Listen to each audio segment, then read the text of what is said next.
that's when I think everything changes. And the Mongols look around at what they've done after the death of Genghis Khan and ask themselves, how did we do this? How did this happen that we have all this territory? And that's when I think they try to rationalize it as heaven's will, that Koke Monkey Tingri decreed that they should rule the world. And I at least believe that Ogedei harnessed this idea as an ideology to promote further conquest. And this is where we get the difference between the Mongols and previous steppe empires, in that they intentionally try to conquer and rule over not just the frontiers of nomadic areas, but basically expanding into sedentary lands. And I think that ideology is very, very powerful and serves as sort of a framing effort for basically all the states after the Mongols, well, including, of course, the Mongols, but also non-Mongol states for centuries, really up until probably the 1900s. A Mongol world order that is structuring relationships, but also we have to extend beyond that. It's creating a culture that others will adopt as part of their own ways of establishing their legitimacy. And it also evolves. It's not a stagnant method. So the Mongols are always, shall we say, evolving in how they interact with other states, how they legitimize themselves. And this is, I think, why it's able to last so long, is that they don't just come in and say, well, this is the way it's always been done, and that's how we're going to do it. They change with the times as needed, some better than others.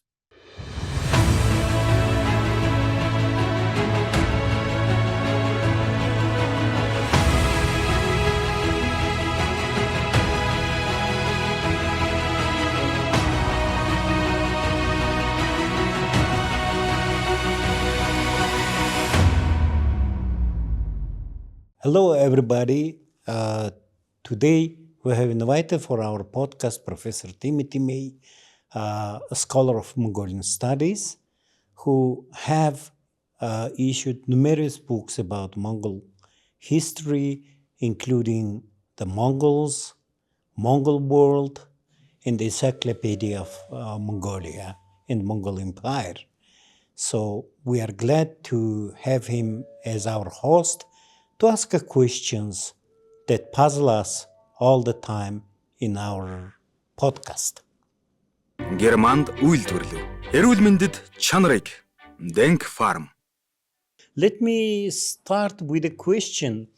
Probably nomadic expansion to the rest of the world is not new, and Mongolian expansion is probably third or fourth, if we take into consideration Hunu or ХААНs, Turks or Jujans or Avars, to that extension. What is the difference of Mongolian expansion?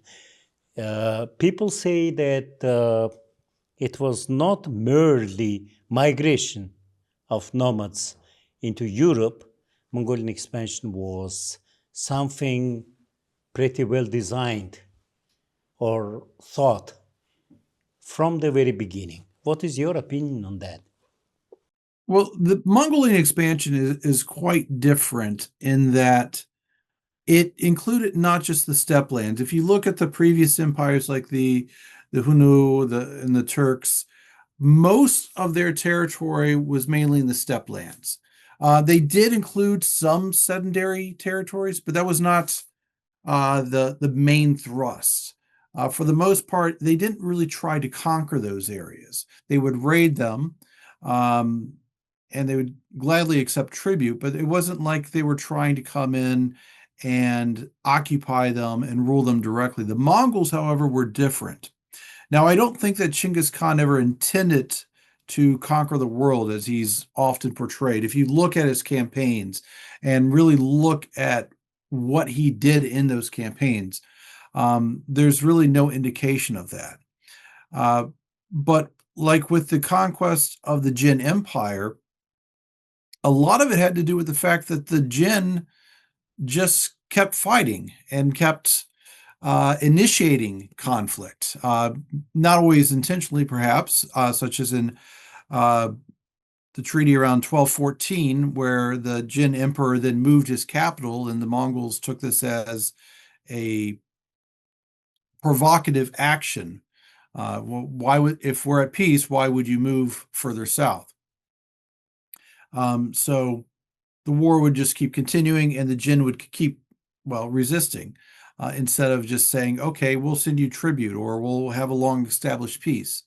Once you get to Ogedei, that's when I think everything changes, and the Mongols look around at what they've done after the death of Genghis Khan and ask themselves, how did we do this?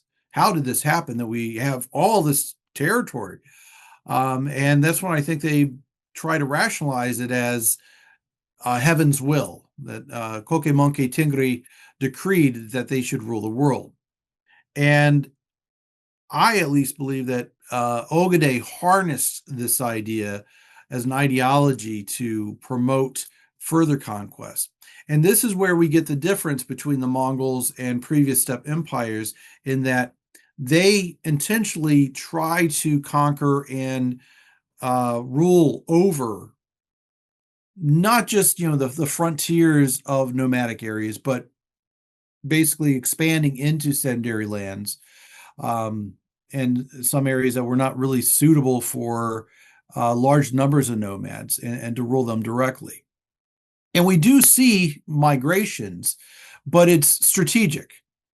Basically, we see the migrations of Tama units, or Tama armies, who then go settle in steppe lands. They don't try to occupy cities, but they settle in areas where there's plenty of pasture, where then they can exert influence over regions. Right. Would you agree with the notion that Mongol conquests were actually World War Zero? Of course, notion of the World War came later, in probably 19th century, with the introduction of Encyclopedia Britannica. But some people claim that it was actually World War Zero, but portrayed by the scholars in separation, conquest of Jin, conquest of Bulgaria, Bulgars, conquest of Russia, etc. I'm not quite sure how I feel about that concept, because I understand the logic of it. I understand the appeal of it. To say that this is World War Zero. And I think from a Mongol or even Mongolian perspective, yes, you could state that. Because the Mongols are operating in multiple theaters. And I do argue that they are operating in theaters of operation. The campaign against the Jin army is one campaign or one theater with Genghis Khan, and then against the Khwarezmians. That's a separate. They have different strategies. They have different plannings. Then you move on with Ogedei. You still have the war with the Jin Empire, but then you have a war in the Middle East under Chormakhan and Deir, and then of course a campaign west into the Kipchak steppe and ultimately the Rus and others. That's separate. The operations of Chormakhan actually do connect with that Western campaign, because they make some strategic choices there. But what's different with this, and why I hesitate to say it's World War Zero, is because in World War I, World War II, basically you have groups joining together in alliances against each other. We don't really see that. with the Mongol expansion. You don't see like the Jurchen trying to make an alliance with the Khwarezmian Empire, or the Song trying to link up with someone else. And there is an attempt with the Nizari Ismailis in Persia, Assassins. the assassins, trying to make an alliance with European powers against the Mongols. But we have, I want to say it's the Archbishop of Canterbury, but I might be mistaken on that, who says, let them fight each other and then we'll get all of it, basically rejecting any possibility of an alliance. And even when the Mongols do invade Europe, and the European powers, the Holy Roman Empire, the Pope, and others start waking up to the situation, you have the Pope and the Holy Roman Emperor pointing fingers at each other at whose fault this is. So there's that difference. But like I said, I understand the appeal. I understand the logic behind calling it that. I just don't know whether I fully can get on board with the idea. The Russian scholar Lev Gumilev, he suggested that Holy Roman Emperor Frederick Hohenstaufen was in secret alliance with Batu Khan in his invasion into Europe. You may see, of course, some rationale behind, because King Bela was probably supporter of Pope, then Holy Roman Emperor. So he explains the reason why Mongols did not go further into Holy Roman Empire, just limited themselves with Hungary and Poland, Transylvania, etc. Yeah, I don't think that Frederick was in an alliance with the Mongols. I understand why, and there were accusations against him about that. And there's the popular story that the Mongols, because he was an authority on falconing, that the Mongols offered him a position in the Keshik, the bodyguard, to be a falconer for the Khan. But if you look at Frederick, he is very keen on being an emperor. He likes being an emperor. He likes expanding his territory. If you look at his actions in the Crusades, where he tries to become the ruler of Jerusalem, and does many other actions to enhance his own prestige and power, not always successfully, but I don't see him wanting to be, shall we say, second fiddle to anybody else. But certainly there are plenty of people at that time who would have believed it. And the fact that Batu Khan retreated from Europe, a lot of historians attribute that to the death of Great Khan Ogodei, but some say that there was no plan for Mongols to invade further, because in 1223, when his granddad Genghis Khan issued an order to Subadei to go to the western lands, he explicitly names around 11 or 12 nations, including Hungarians, but no mention of Germans, Italians, or Franks. That's why some people say that there was simply no plan to go further. Yeah, at that time, I don't think there was, with Batu's invasion.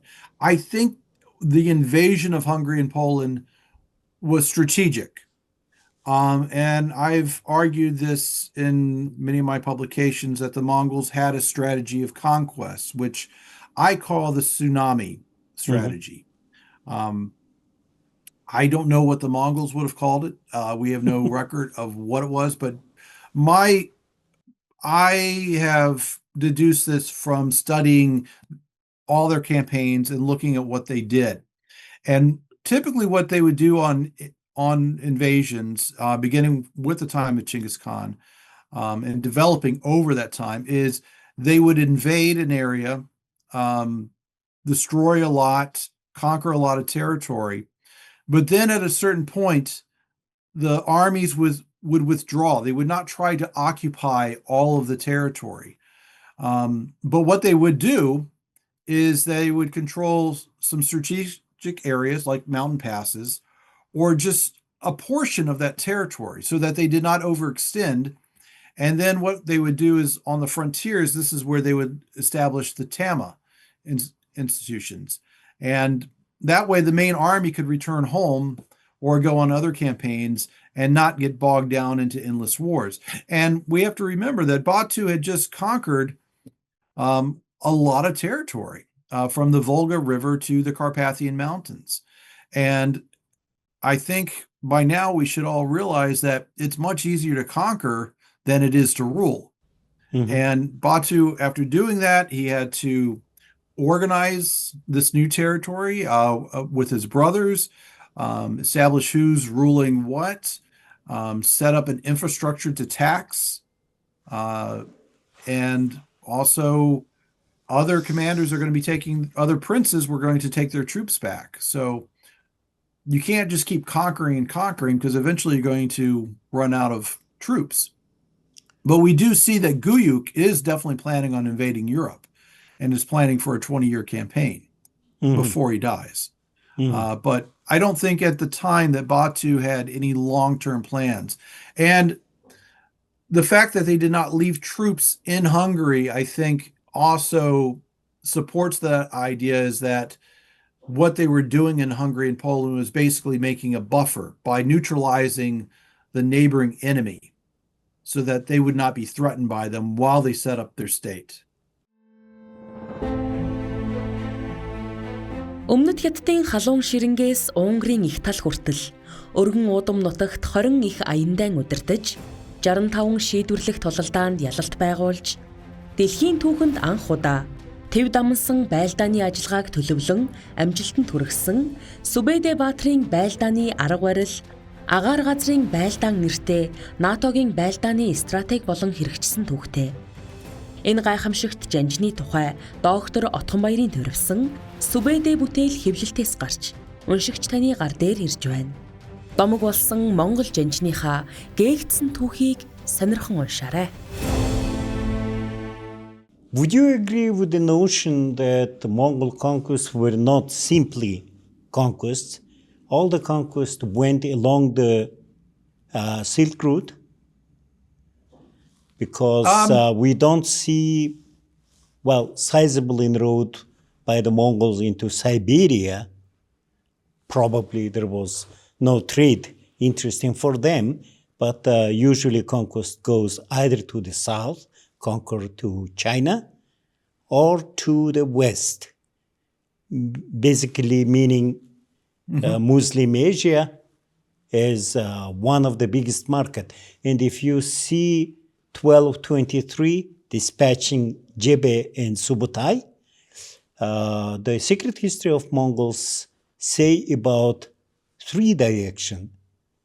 Genghis Khan is sending Jebe and Subutai to the west, along the western junction of the Silk Route, and then he's sending Chormagan to the Arab world, to the Baghdad Halif, and he's sending Durbe Dakshin to Kashmir, meaning southern end of the Silk Road. Would you agree with that?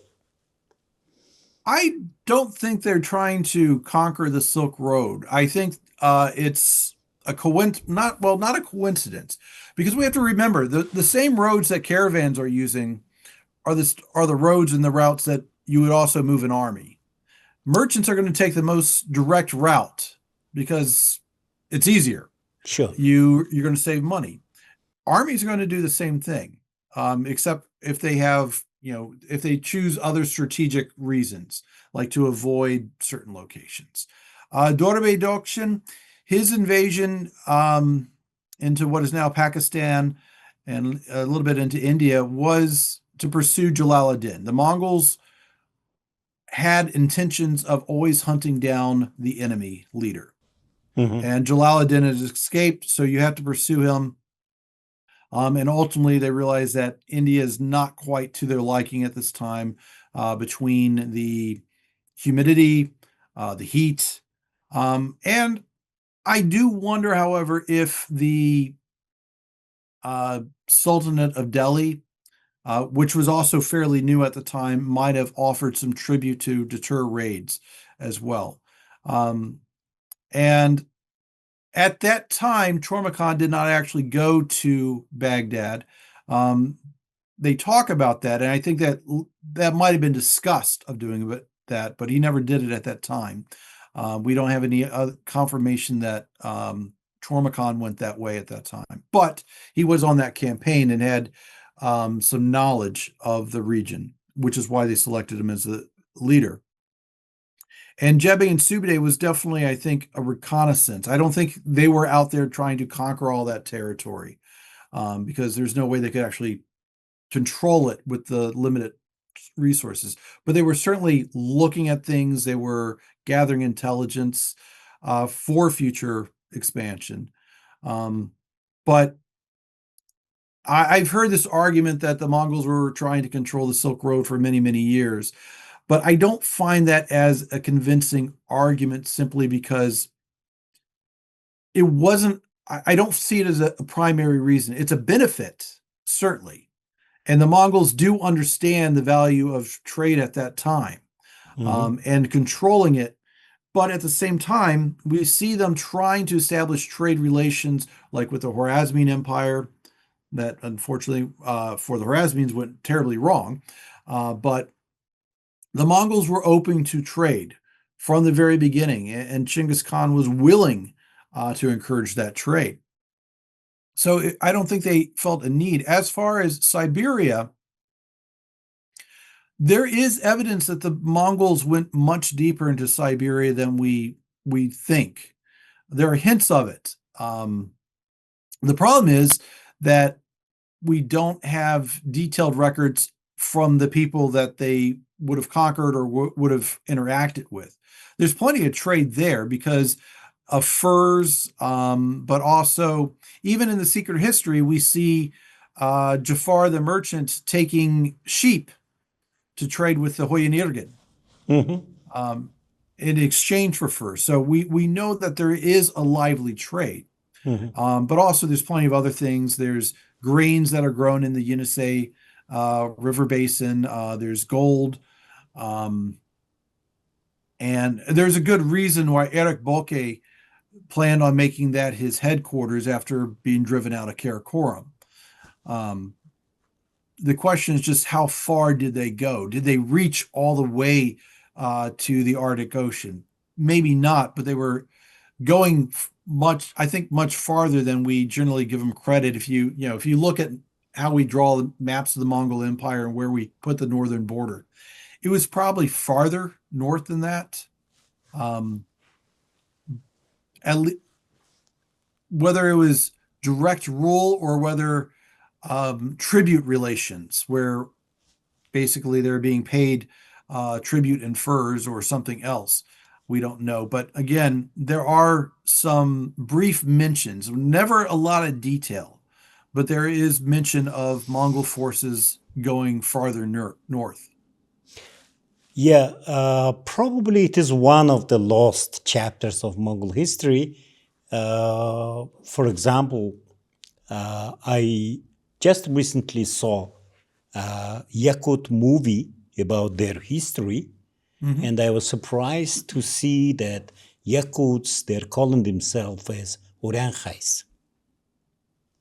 And I was surprised to learn that in Yakut mythology, they say that Urankhai Elebator went into the river of Lena and married local girl, daughter of Onhabayan, and thus they gave 9 sons, which are the well, beginners of Yakut tribes, etc. And still today, the Republic of Sakha is a Mongolian word of Zakha, outskirts. Yeah. So we don't know, because during the Soviet Union, probably there was a deliberate policy of Turkization of those people, including Yakuts, Tuvans, etc. So we don't know yet. My next question would be a question that puzzles me all the time, because no empire would survive without an ideology. Right. If you see the Macedonian Empire, which disintegrates immediately after the death of Alexander the Great, but Mongol Empire survives. Genghis Khan, well, as a single entity, probably about 100 years, and then separate states for another 100 years again, trace of which we see until the 20th century. But we don't see any ideology written or somewhere kept. And what would be your proposition toward this effect? Was there an ideology that united this big space in Eurasia? Yes, I would say so. As I mentioned before, I think by the time of Ogedei Khan, they've developed this idea of heaven's will, that Koke Monke Tingri has bequeathed the earth to the Mongols. And the evidence, as they often say in letters to like the Pope or other rulers, they always describe it as, by the power of heaven, we are doing this. And, I rule from sunrise to sunset. If it wasn't for the will of heaven, how could you explain this? So I think they sincerely believe that. And if someone, when they expand, they do tell people you need to submit. And, when I'm teaching in a class, I always joke that I simplify Mongol diplomacy as you can surrender or you could die. They're happy with either choice. Whatever you want to do, they'll accommodate you. It's a gross simplification, but it gets the point across and makes the students pay attention.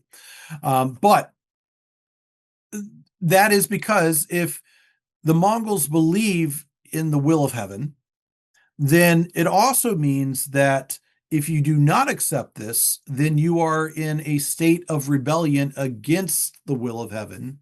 And as shall we say, the chosen people, or the enforcers of God, of heaven's will, then the Mongols have to punish you and stop the rebellion.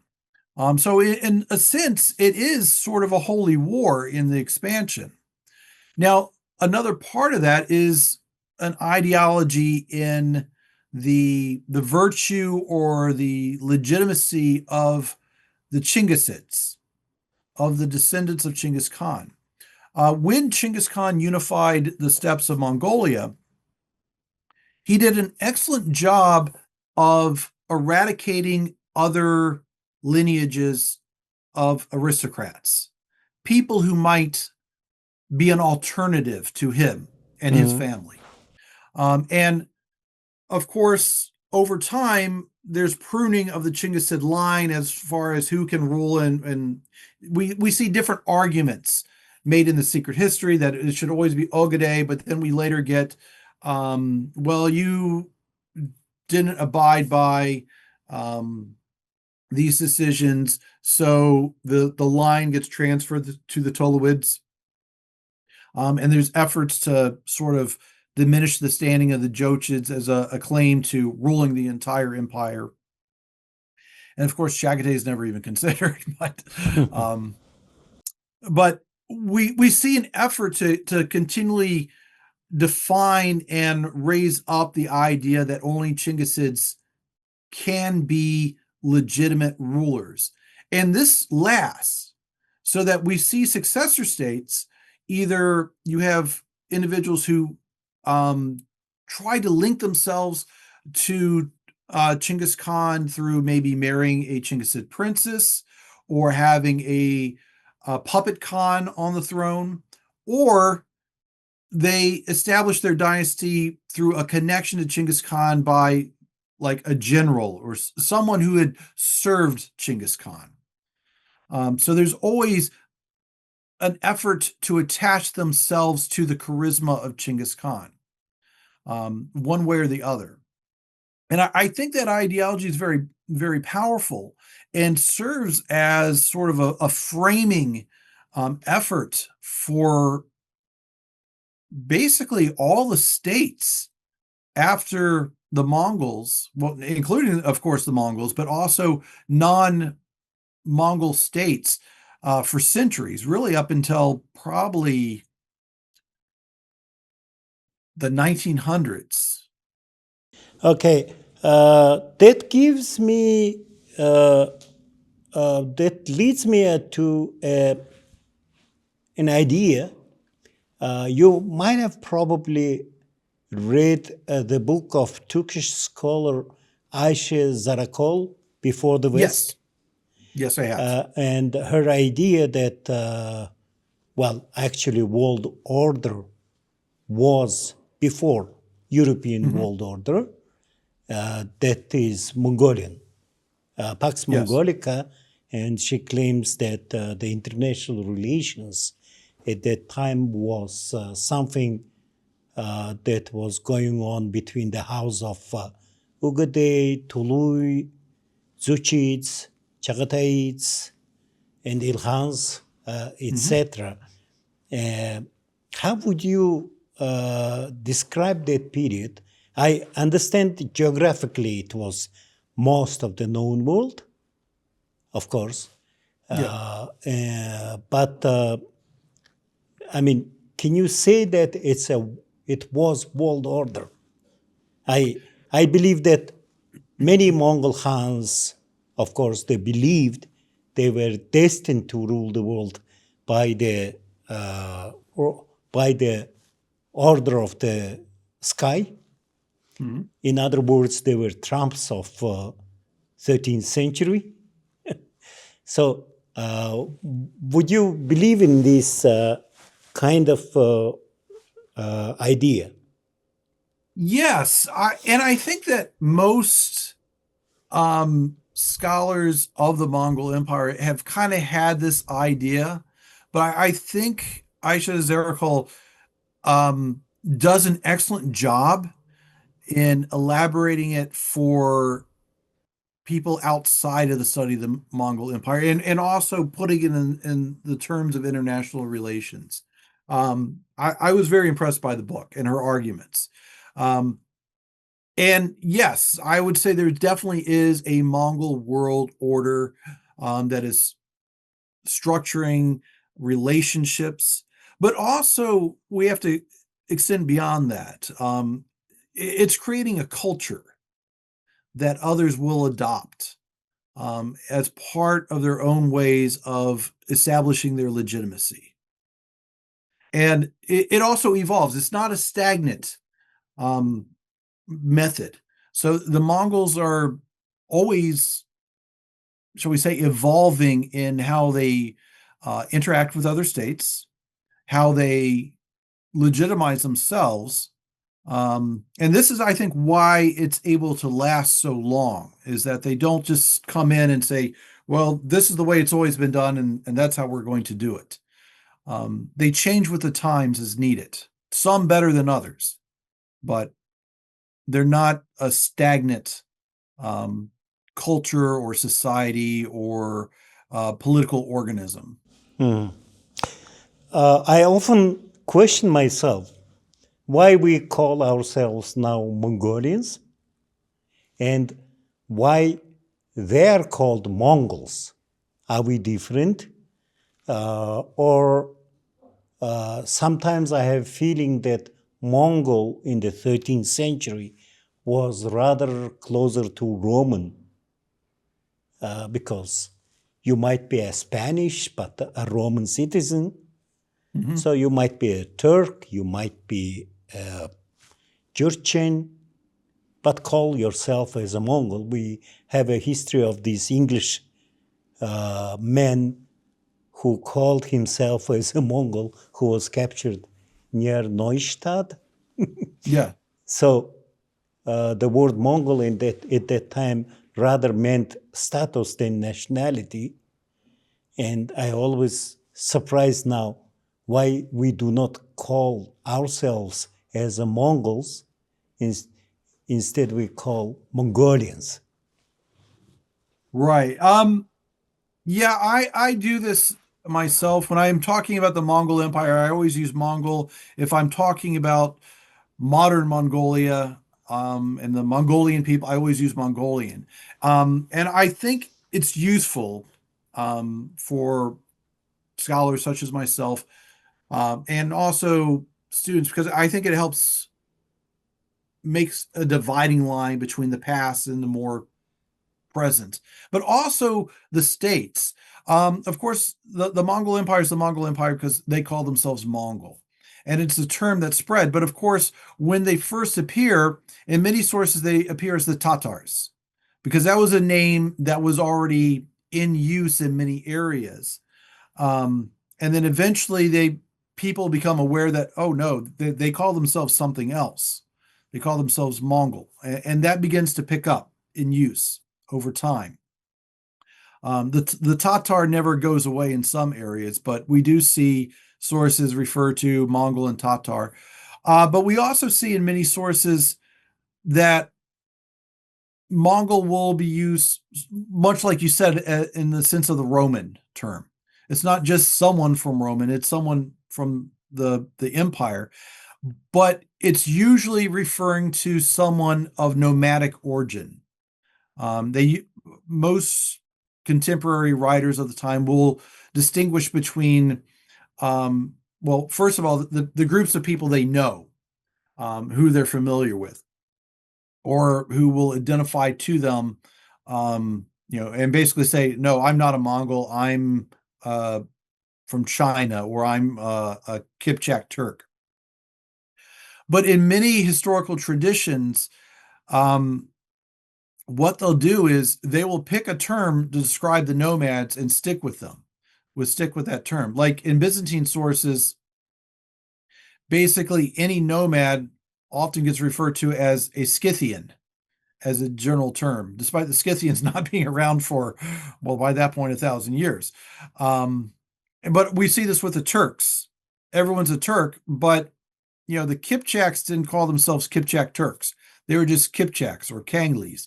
The Uyghurs were Uyghurs. They weren't Uyghur Turks. But Turk becomes sort of a synonym for any nomad. But then we get the Mongols, who are noticeably different from the Turks, and the Turks recognizing them as different. And even though there's some shared similarities in culture and practice, but maybe it's because of the language difference. But as we know, the polities of the nomads or tribes, if you want to use that word, were very fluid. So you didn't have to be an ethnic Mongol to be part of the Mongols. And with Chinggis Khan creating the Yeke Mongol Ulus, I really think that helps create that he wanted to create one people known as the Mongols. And that would include other nomads with a similar culture. I don't think, like, once they get too far out west with like the Alans, that they were really considering that, because the culture of the Alans, being an Iranian people, was different enough that it didn't work as well. But the Turkic groups, the Kipchaks, the Kanglis, all those could fit in nicely to that. But as we know, many of the labels would still exist afterwards, because it's hard to get rid of these old identities. But still, the Mongol identity became the dominant one. Of course, that's why Mongolia is because of that. I mean, there's no reason. Well, if Chinggis Khan had not existed, Mongolia might be known as Nymania or Karatia. Or Tartaria. Tartaria, yeah. I mean, and on many maps we see that it was referred to as Tartary, as they often put it. But yeah, I think it's a useful descriptor for the past, and with Mongolia as the present. And I do agree with your analogy with Mongol also being used in the same way as Roman could be used. Германд үйл төрлөв. Эрүүл мэндэд чанарыг denkpharm. You know, I'm always puzzled to read secret history of Mongols because historians claim that Naimans were definitely Turkic tribe, possibly Mirkits, maybe Kirates, even they. But when you read secret history of Mongols, you find that Mongols and Kirates, Naimans, Mirkits, they are interacting with each other, and we don't see an interpreter going between them. So, what is your explanation for this? Was there a common language which was different from current Mongolian or Turkish, or were there Mongol tribes instead of being Turkic? What would be your proposition to that effect? That is a great question. And I would say it's very complicated. For one, I don't know if the secret history would ever mention that they were using translators, because there are instances where they are talking to other people and you don't see a translator, or they don't mention a translator with people who may not have been able to speak Mongolian, like with the Khwarezmian campaign and so forth. So I for one, I don't think a translator would have been mentioned. But also, I do think that there would have been some commonalities. That I do think that there were Turks out there. I think the Naiman were probably predominantly Turks, particularly when you look at the names of the rulers and things like that. I think the Karaite probably were a little bit mixed. I would not be too surprised if the ruling elite might have been of Mongolian origin. But again, the structure of, I'm going to use the term tribes. I know some scholars don't like it, but I think that most people get the concept of it. These are fluid things. They're not locked into place. So you would see groups go back and forth, just like Genghis Khan enters the service of the Karaite when he goes to Togrul. So we see some movement of people, sometimes voluntarily, sometimes not. So I think they're mixed. So over time, I think you do have people who are multilingual. I would not be surprised if some sort of, shall we say, a common language that blended Turkic and Mongolian together. I mean, we know there's a lot of loan words between the two languages. So I would not be surprised if that happened, that in some cases there was sort of a, I guess, a compromised language that we, like in the United States, there's something known as Spanglish, where you have a mixture of Spanish and English. And, people can get by in it. It's not, necessarily a language that people are having long, deep conversations, but, you're able to get by in it, make everyone's able to understand each other a little bit. I wish I was better at it, but it works. So and we see this in many frontier areas or areas where there's multiple languages existing. If we look at the language of Urdu, Urdu comes from Ordu, or the camp, the palace, where you get the Chagatai Turkic, of Central Asia coming in, mixing with Hindi, mixing with Persian. I remember once I was reading the chronicles, the Tabikat Nasiri by Juzjani, that great source on the Mongols and other Muslim dynasties. And I was reading it because I thought it was Persian. Later, I realized when I saw a letter I didn't recognize, it was actually in Urdu.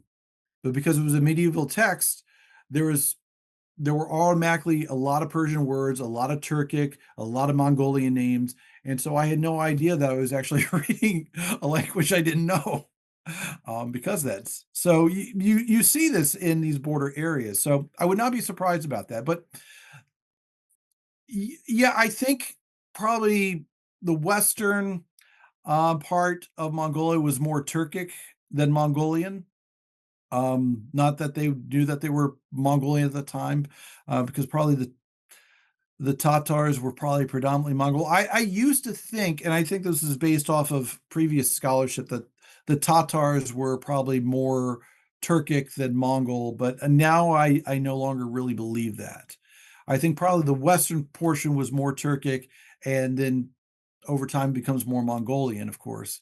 And the Karaites, I think, were right in the middle of that kind of frontier of Eastern Mongolia being Mongolian and the western part being Turkic. And so you right in the middle, you have with the Karaite, you have that blending. And the Merkit, I honestly don't know. Right. Well, you see, for example, the reason why I asked this question was when I read the history of Russia in 1500s at the river of Bug, Polish forces and the Russian forces were standing on the two banks of the river, and the history says that Polish started cursing Russians, and Russians got angry with that and started crossing the river.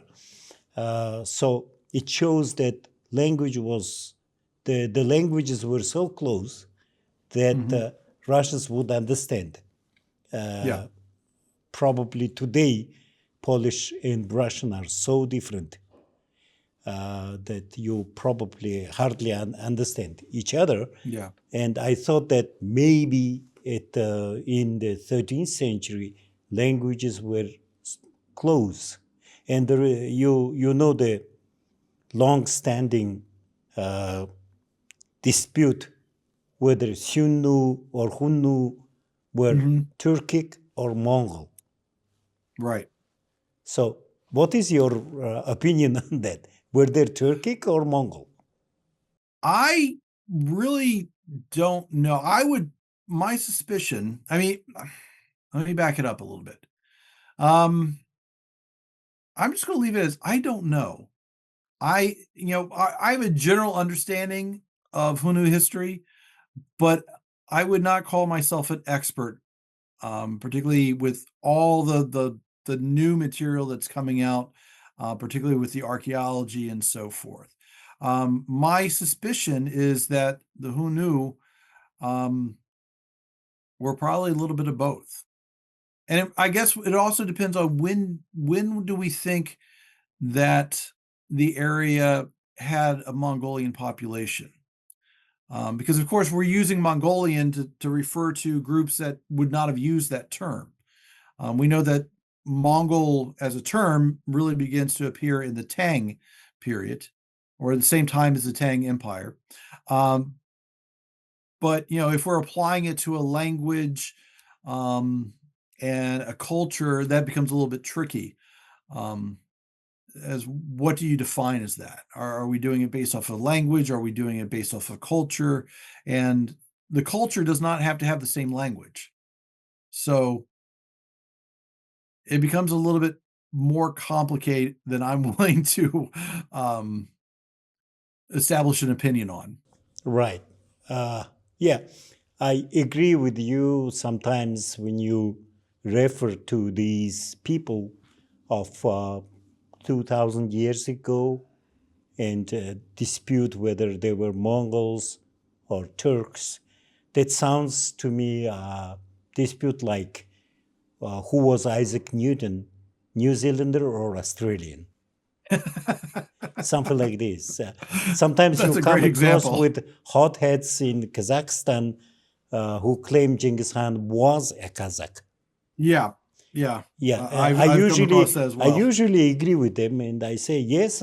Adam and Eva were Kazakhs too. Okay, that comes to my last question. Okay. It seems that Mongolian studies are subsiding around the world. If earlier you see a lot of centers of Mongolian studies around the world, now you don't see many. And some people claim that many centers of Mongolian studies shift rather to China. Would you agree with that? And what is, in your opinion, Mongolia should do to promote Mongolian studies around the world? Well, that is, again, an excellent question. And it's one that is a little bewildering because you're right. There are fewer centers of Mongolian studies where you might find several scholars who deal with Mongolia. Yet at the same time, I think interest in Mongolia is higher than it's ever been before.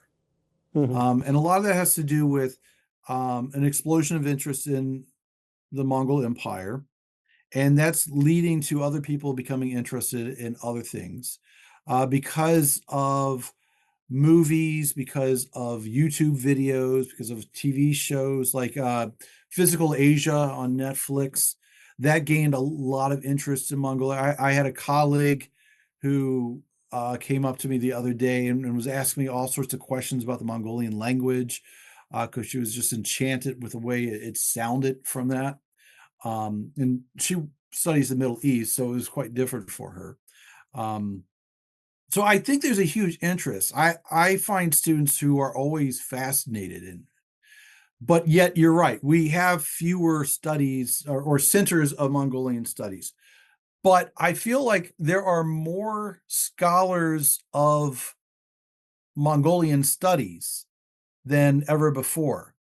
It's just that, I'm the only one at my university who does it. And then at another university, there's going to be one other guy, and there's one. I think we're allotted one person who studies Mongolia at any university, no matter what it is, whether it's archaeology or history or political science or even biology, studying Mongolian wildlife. It just seems that way. One reason I think that is because of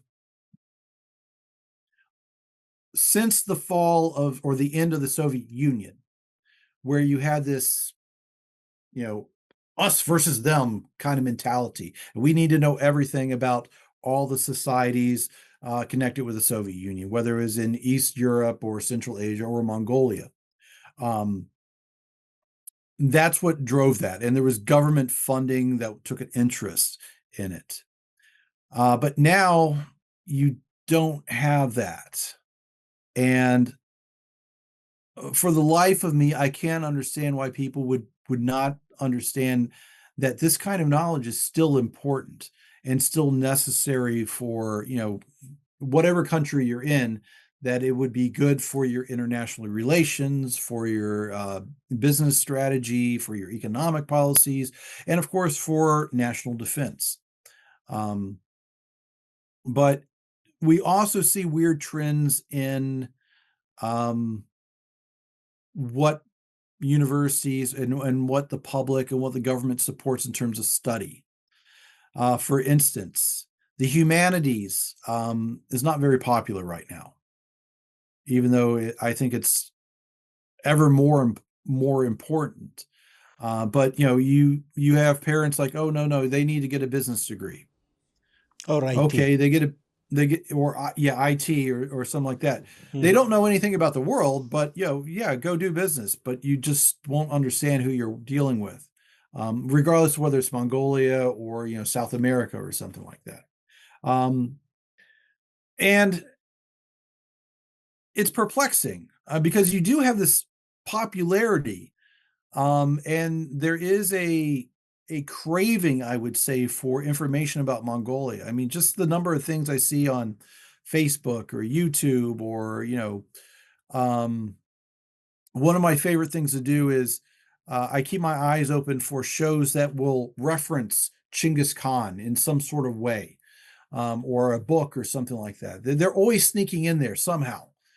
And they tend to be very popular episodes of shows or things like that. So there's definitely a curiosity about it, but it's weird that it is increased, but yet support for the study of Mongolia has declined.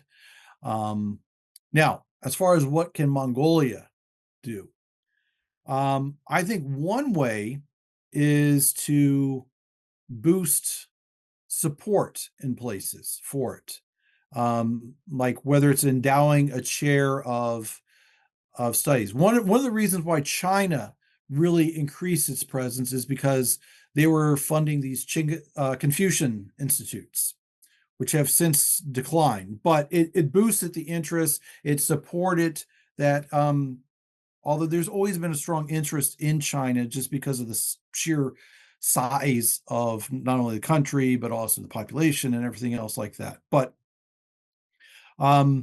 we see this a lot for some other countries where there's a strong support at particular universities for them because those countries have had citizens who have, maybe they've like moved to America or England, but then they endow chairs for people to study that, basically support the research, promote the teaching of that. And as we all know, Indiana University used to be a bastion of Mongolian studies, but they've made some weird choices over the years. So not to replace certain faculty members after they left. And they went from being, when you talked about Mongolian studies in the United States, you automatically thought of Indiana University. Now you can't really say that as much, even though they still have an excellent language program and other scholars involved with it. But it's sad. I went to Indiana and I loved it because of that.